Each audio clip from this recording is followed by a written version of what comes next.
la facultad una reunión a las 8:30, así que vamos a tener que cortar un rato antes para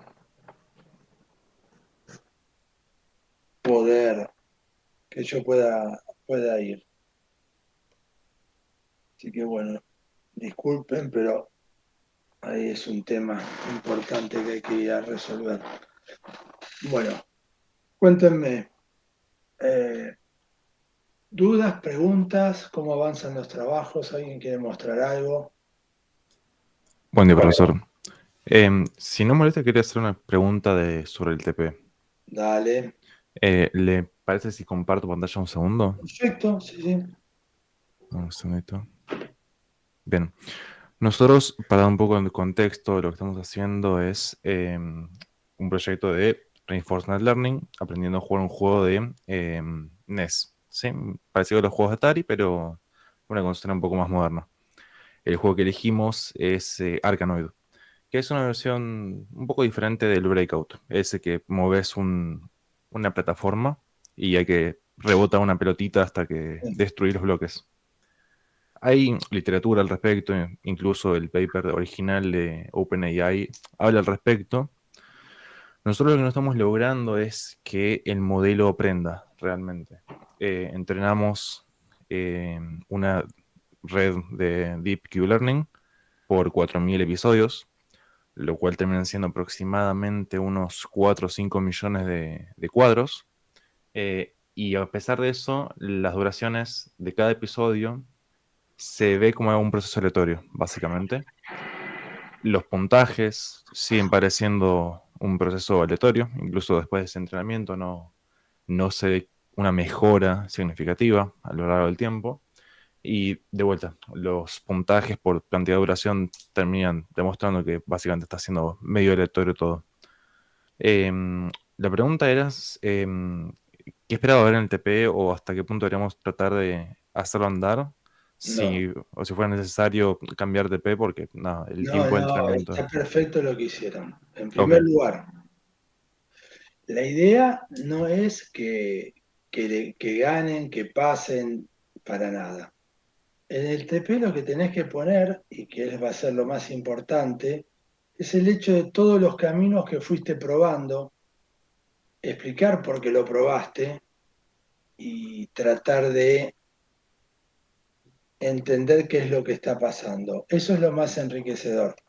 bien, La idea del trabajo práctico no es que vos encuentres la solución, sino que aprendas todo el mecanismo que hay en el medio. Y lo que les está pasando es lo mejor que les puede pasar, que es que no funcione.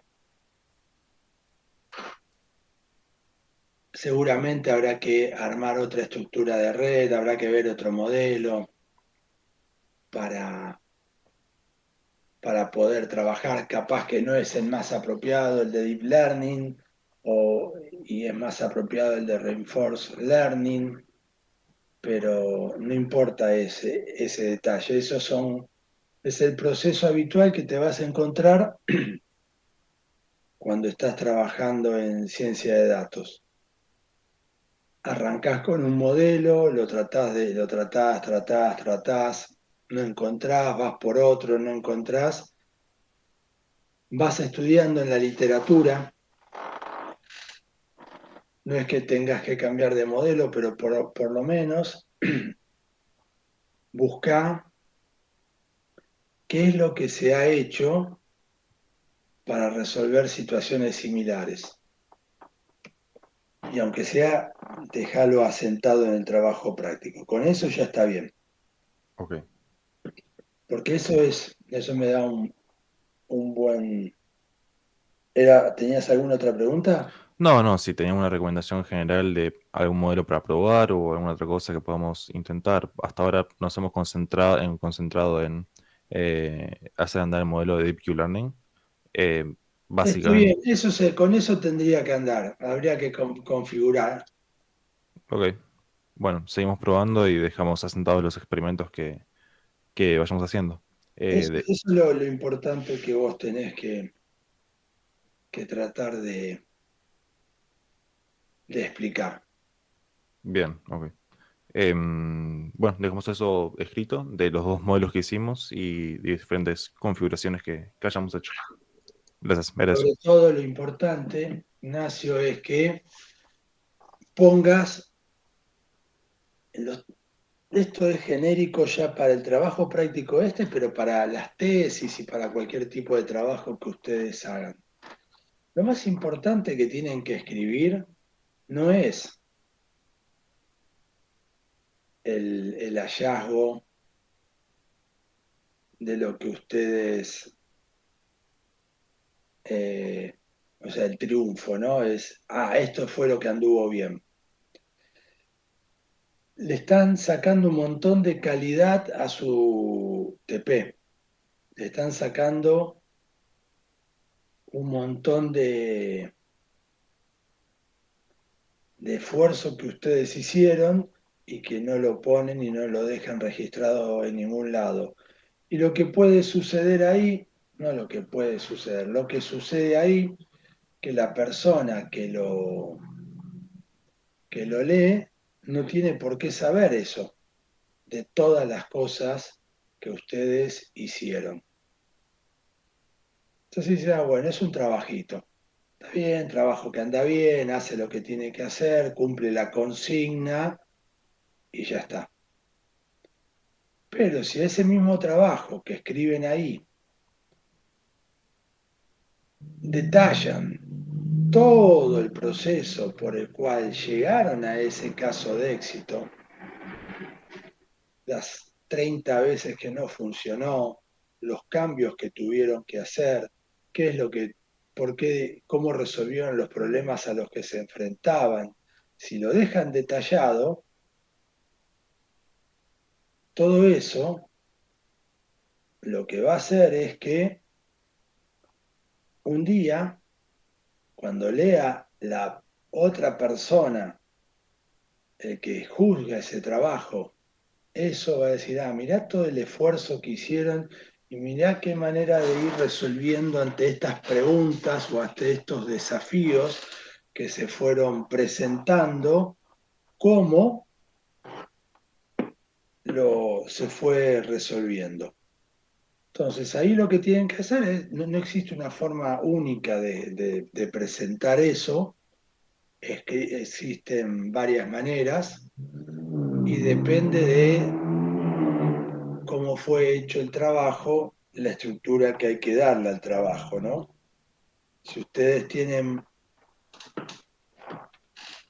muchos casos que fueron y vinieron, quizás es más apropiado escribir en el cuerpo principal de la tesis, del TP, de lo que sea, el camino feliz, donde quede bien claro cuál fue el objetivo. Primero siempre acuérdense, tienen que escribir una pequeña introducción y estado de la cuestión. No importa qué tipo de trabajo hagan, no importa qué tipo de trabajo hagan, ustedes tienen que hacer una pequeña introducción para describir de qué van a hablar y después lo que se llama estado de la cuestión o estado del arte. ¿Qué hay hecho en en el mundo hasta este momento? Cuanto más importante sea el trabajo, más profundo va a ser ese proceso de investigación. Esto se debe a que ustedes, ¿por qué se hace eso? Eso tiene una razón de ser simple. Eso lo tienen que poner ahí y lo tienen que dejar bien sentado, porque no necesariamente la persona que va a leer el trabajo, disculpen, está conociendo el estado del arte de lo que ustedes están haciendo. No es un experto exactamente en ese tema, con lo cual no pueden pedirle que todos sepan de todo. Entonces siempre tienen que dar un estado del arte. En las tesis es mucho más importante porque una tesis,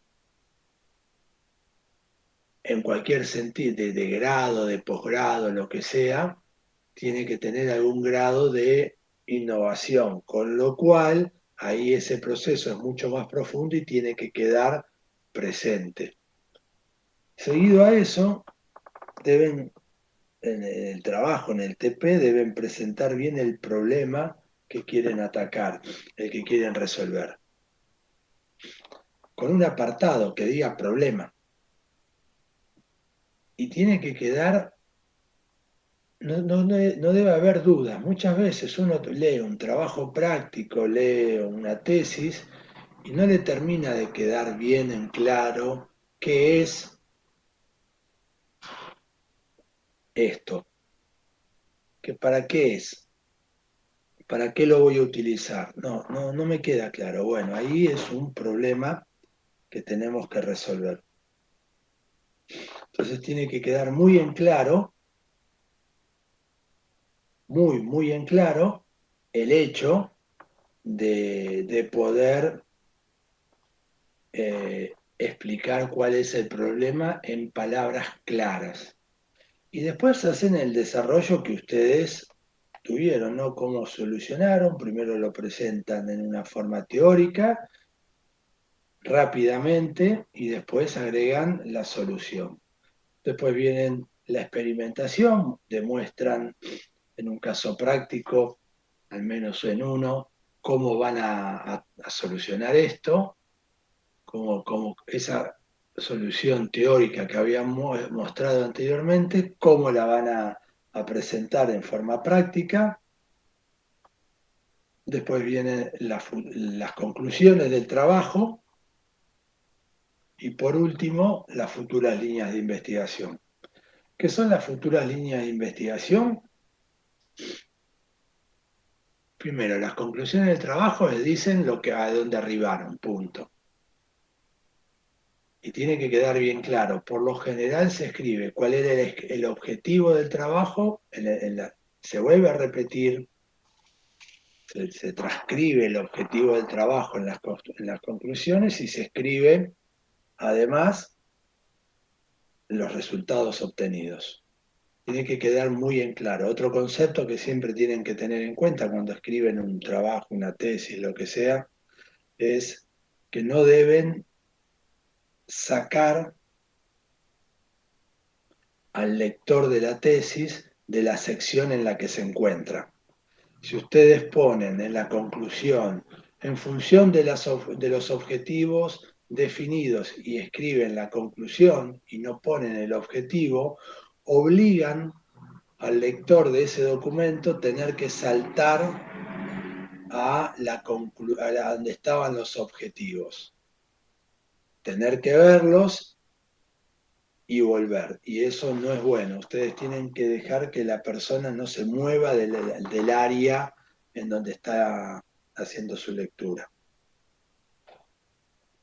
Es que detallan los objetivos y para cada uno de los objetivos tienen que escribir las conclusiones que obtuvieron. Otro concepto relacionado con los objetivos. Por lo general, cuando ustedes arrancan con cualquier trabajo, un TP como el que estamos viendo en esta materia, arrancaron con un objetivo. Querían hacer, bueno, Ignacio quería hacer y su equipo entrenar un modelo para que juegue, interactúe con un juego. Perfecto, no hay ningún problema. Lo tenemos. Lo hacemos, lo utilizamos. En el trayecto, seguramente, al equipo en el que participa Ignacio, fueron encontrando otras cosas que no estaban en la investigación principal, pero siempre se van encontrando algo. Es un concepto que se denomina en la ciencia serendipity en inglés, que lo que hace es encontrar algo que no estaba definido. ¿Está? O sea, ustedes estaban buscando A y encontraron B. Y ese B no lo tenían ni en el radar. Por lo general, en toda investigación, en mayor o en menor medida, aparece. Entonces ahí es donde se dividen los objetivos. Todo trabajo debe tener al menos un objetivo principal y un objetivo secundario. El objetivo principal es el que ustedes definieron y el que hicieron todo el proceso de investigación. El objetivo secundario es, por lo general, uno que al principio no escribieron porque no lo sabían, pero después de terminar la investigación, surgió del proceso de investigación. Entonces, lo agregan. Y cuando uno lee objetivo principal y objetivo secundario, ahí sospecha intuitivamente, es una regla no escrita, que el objetivo principal fue con el que se inició el trabajo de investigación y el objetivo secundario fueron los que aparecieron a lo largo de la investigación. Otra regla de escritorio es tener un objetivo principal y dos, a lo sumo tres, también, o sea, uno, dos o tres como mucho, el ideal sería dos objetivos secundarios. Y todo eso se escribe, cada uno de esos objetivos, cuando llegamos a la parte de las conclusiones, se transcribe tal cual era el objetivo, ya no se dice, el objetivo principal era se escribe tal cual y se detalla cómo se demostró, cómo se encontró una solución, lo que se haya definido. Y para los objetivos secundarios, objetivo secundario uno, cómo se encontró, objetivo secundario 2, cómo se encontró. Ahí tenemos las opciones, con lo cual cada uno de nosotros tendríamos que hacer nuestro trabajo. Y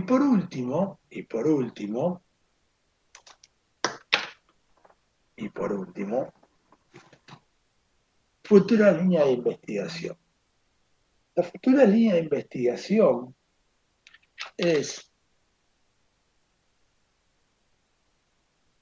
sirven para dos cosas. En primer lugar, para algo que es lo, la línea argumental principal de la sección, que es entender que una investigación tiene un tiempo de conclusión, o sea, arranca y termina. ¿No? Ustedes no pueden investigar un trabajo ad eternum. Arranca y termina. Se podrá extender, pero arranca y termina. Tiene una fecha de conclusión. Eso implica un conjunto de desafíos para ustedes, que ustedes tienen que darle un corte a la investigación. Y capaz que no llegaron al resultado deseado, pero ustedes tienen que darle un corte a la investigación. Bueno, ese proceso, eso es lo que se detalla en las futuras líneas de investigación. En las futuras líneas de investigación, ustedes lo que van a hacer es agregar eh, el detalle de lo que se debería seguir investigando. Bueno, llegamos a Ignacio, llegamos a tener una eficiencia en ganar tres, pasar tres niveles del juego de un 80%, lo consideramos apropiado, pero queremos en la próxima investigación llegar a 10 niveles. Eso es lo que estamos poniendo en la futura línea de investigación. Encontramos en nuestra investigación que hablo todo lo de Ignacio porque fue lo que nos mostró recién, ¿no? Pero es para cualquiera.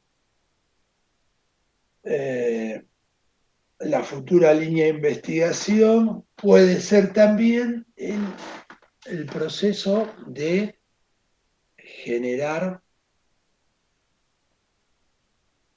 una nueva investigación porque vimos que sería mejor, en vez de modelos de reinforced learning para entrenar un agente que interactúa con un videojuego, sería más interesante, hipotéticamente lo estoy diciendo, trabajar con modelos de machine learning. Entonces lo escribo. Entonces, la futura línea de investigación, desde el punto de vista científico, académico, estrictamente sirven para darle un corte a la investigación y poder decir, bueno, yo tengo que entregar mi investigación, cerrarla y después veo cómo continúo. Y por otro lado, eso va a servir para que otros investigadores, en este caso otros compañeros de ustedes que cursen esta materia, por ejemplo, eh, el año próximo o el cuatrimestre que viene, no sé cuándo será la próxima vez, que haga, que haga, que ustedes le puedan dejar el camino allanado a sus compañeros cuando digan qué tema voy a tomar. Si esto estaría bien organizado y tendríamos todo bien armado, los trabajos serían puestos en un repositorio público. Ese repositorio público estaría a disposición de todos los alumnos, se dejarían las futuras líneas de investigación bien claras, entonces los próximos compañeros vendrán y mirarán y dirán, ah, che, mira, lo que hizo Martina fue muy interesante y quisiera seguir investigando en este sentido. ¿Mm? Así que eso es el proceso científico, ¿no? Se encuentran nuevos desafíos y se dejan planteados para que otros los resuelvan. Esto en todas las ciencias es muy común.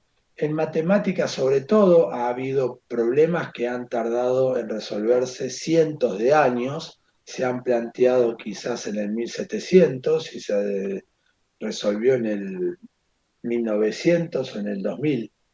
¿Mm? Pero esto es común en todas las ciencias. Ahora, desde el punto de vista de ustedes, de personas que escriban un trabajo, el otro punto importante que deben tener en cuenta es el siguiente. En la futura línea de investigación es en donde se hace a prueba de balas el trabajo que ustedes presentan, sobre todo los papers que presentan y las tesis que presentan. ¿Qué quiero decir cuando es que se hace a prueba de balas el paper? Bueno, lo que quiero decir es que en ese punto es donde ustedes van a agarrar y van a tener que poner ahí como una futura línea de investigación y declararlo partes de su tesis que no le quedan del todo a ustedes cuando lo leen, no le quedan de todo cerradas, que es otra cosa que una futura línea de investigación de por dónde seguir investigando, ¿entienden? En un trabajo se disparan nuevas áreas de investigación, por un lado, del mismo proceso de adquisición de conocimientos, y por otro lado, el hecho de tener que cerrar en un tiempo pedentorio su trabajo implica que ustedes no puedan hacer quizás una investigación en determinadas partes de su trabajo lo suficientemente profundas o lo más común que sucede, una experimentación como ustedes quisieran hacerlo. Entonces tienen una primera experimentación.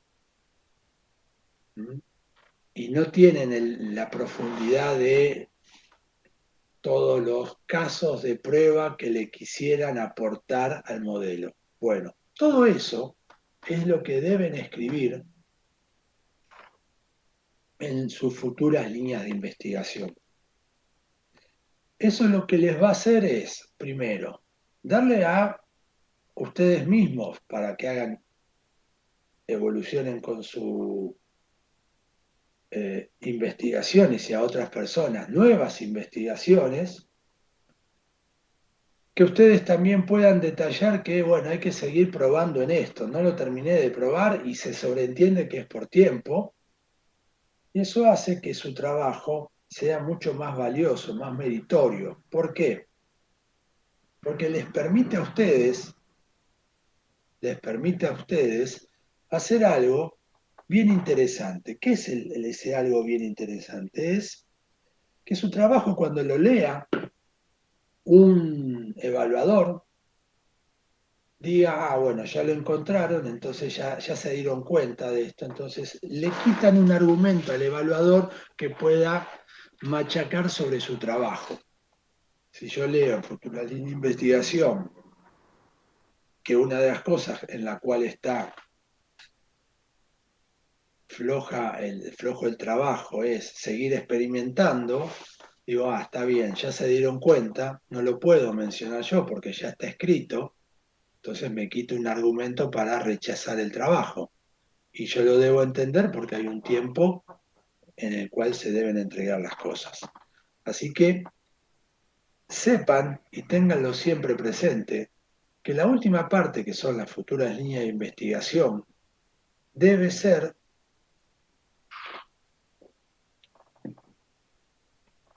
estar presente, y a diferencia de lo que hacen la inmensa mayoría de los investigadores, que no le dan importancia porque está después de las conclusiones, lo que ustedes tienen que hacer es dedicarle mucho tiempo a escribir unas conclusiones que sean claras, concisas, que expliquen específicamente cómo resuelven o cómo atacan parcialmente el problema presentado y todo el proceso de futuras líneas de investigación. En eso se debe dedicar mucho tiempo y esfuerzo. Y no se dedica mucho tiempo y esfuerzo porque es lo último que se escribe. En consecuencia, la forma para no caer en esa falacia, lo que tienen que hacer ustedes es tener un documento de conclusiones y de futuras líneas de investigación conversionado e ir escribiéndolas a medida que va avanzando el trabajo, a sabiendas que lo van a ir cambiando hasta el último día. Pero si ustedes lo van escribiendo desde el primer momento en el que van trabajando, lo que van a lograr es que esas secciones al final del trabajo sean completas, estén muy masticadas y no tengan que correr para cerrarlas y poner las cosas rápidamente y tirarlo, porque eso desluce su trabajo. Por último, abajo de futuras líneas de investigación vienen agradecimientos, una pequeña sección de 2 o 3 líneas. ¿Por qué se ponen agradecimientos? Se ponen porque si tuvieron un tutor, debería agradecerlo por el tiempo dispensado. Si están en una universidad que les proporciona recursos, que no necesariamente tienen que ser solamente monetarios, pueden ser recursos edilicios, recursos de infraestructura, de computación, de arquitectura de equipo, lo que sea, también lo tienen que poner. Si están dentro de un área de investigación y esto está dentro de un proyecto de investigación, deben hacer la referencia al proyecto de investigación en el cual están trabajando. Y por último, las referencias. Todo documento académico debe tener referencias. No importa qué tipo de documento sea, un trabajo práctico de una materia, un trabajo profesional de fin de carrera, una maestría, un paper que presentan en un congreso, el resumen que le presenten a que lo compartan con sus compañeros de equipo, lo que sea, debe tener referencias. Las referencias en el ámbito académico es la base de todo documento que se presente. Las referencias es la forma de que ustedes están validando su trabajo. Y acá es el primer clic que tienen que hacer y cambio de punto de vista. Por lo general, ustedes están generando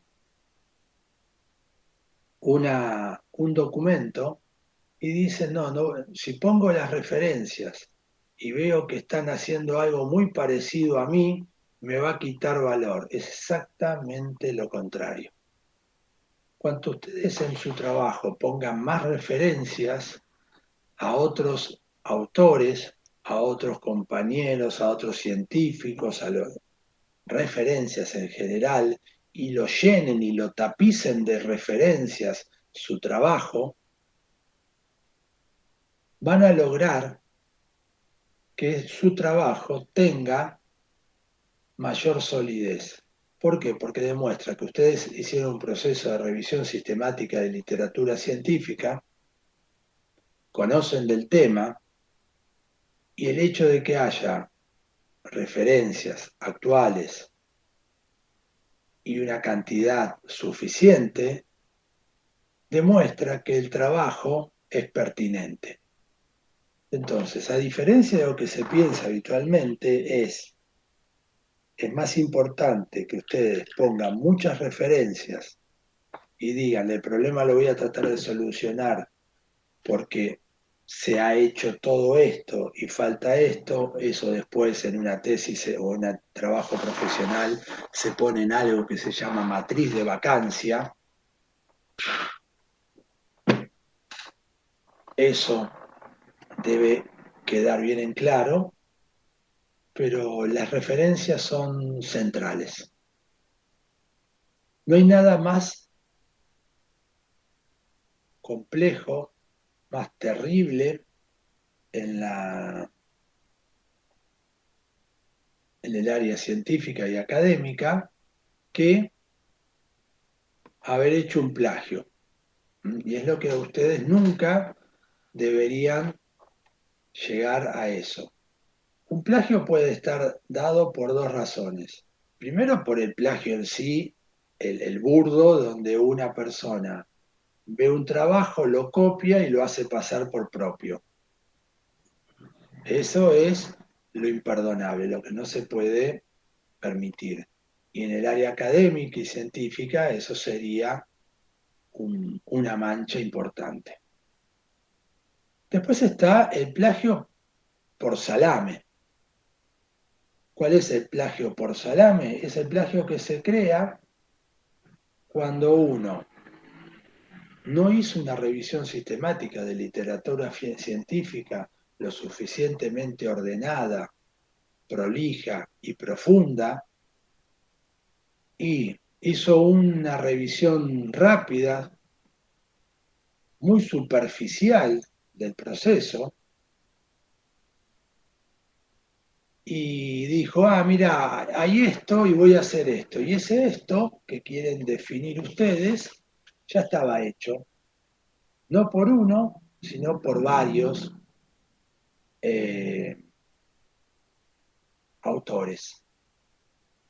En ese caso es un problema, pero es un problema que uno, el lector de ese trabajo, se da cuenta si es una persona que va a evaluarlo, se da cuenta rápidamente que pasa por ese lado porque el área de revisión sistemática es muy floja, es muy endeble y, y por lo general eso, la forma en la escritura es muy sui generis y, y uno tiende a darse cuenta cuando es por falta de profundidad o cuando es por plagio realmente.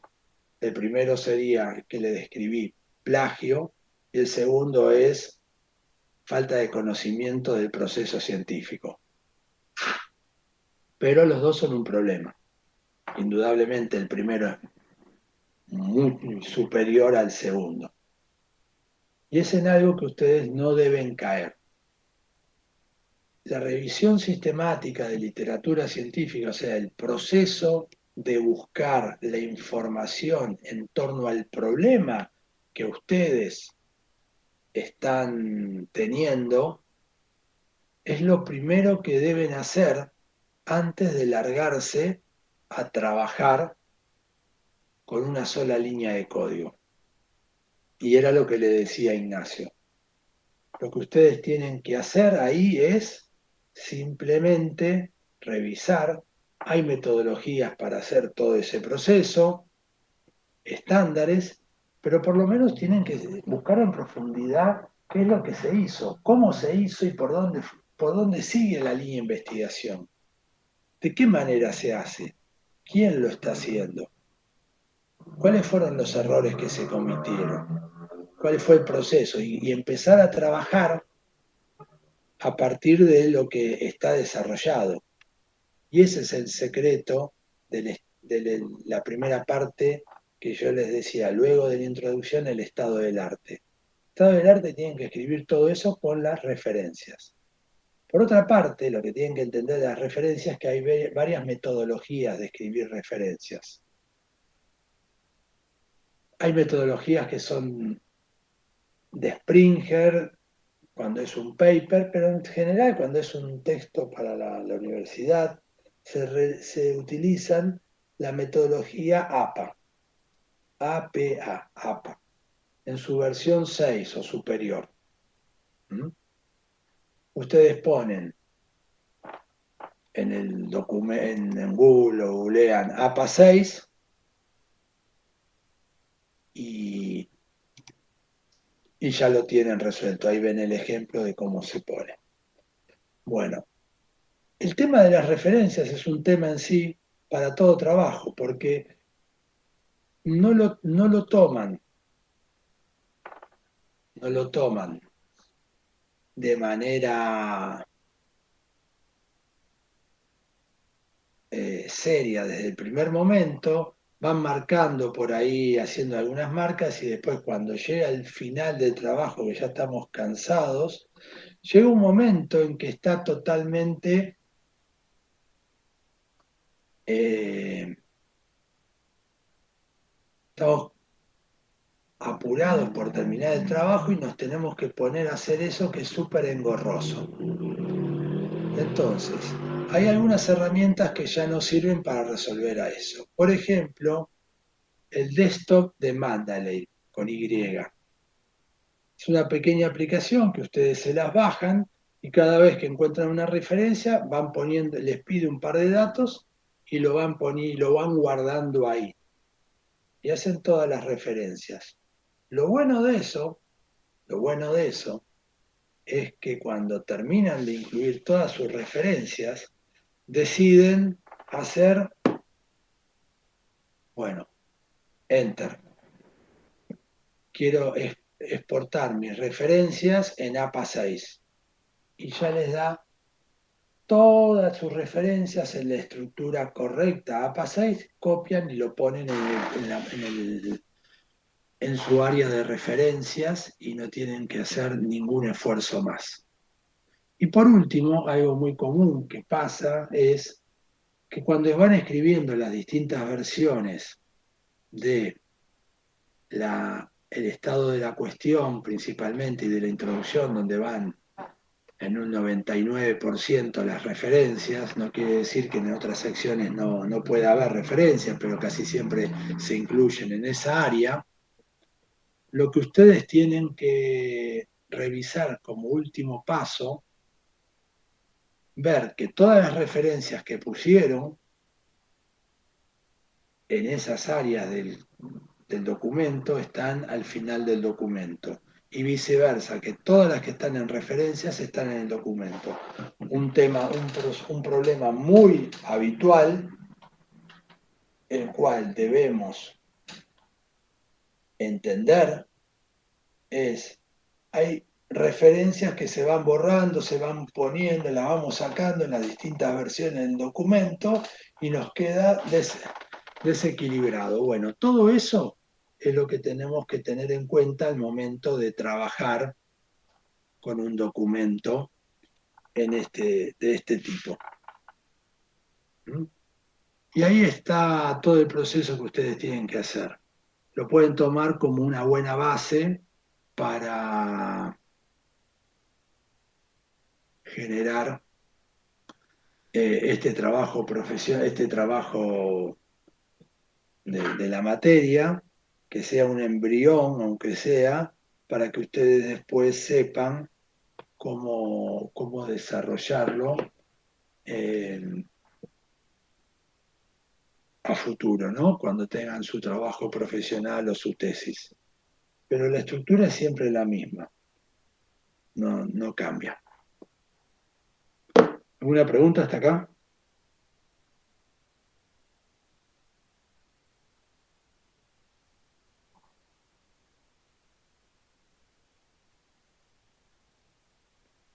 El silencio, ¿no? Bien. ¿Alguien más que tenga alguna duda con el trabajo profesional?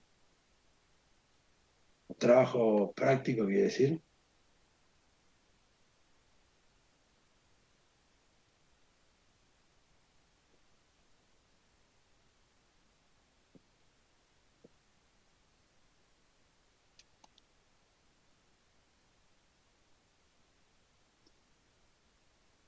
¿No? Bueno, muy bien. Bueno, chicos, eh, hoy los tengo que dejar temprano porque tengo una reunión en la facultad, si no, no llego a hacer todo el viaje y todo lo que tengo que hacer. Bueno, nos vemos el miércoles. Chao, profe, gracias. Hasta luego, Luego, profe. gracias. Chao, otro.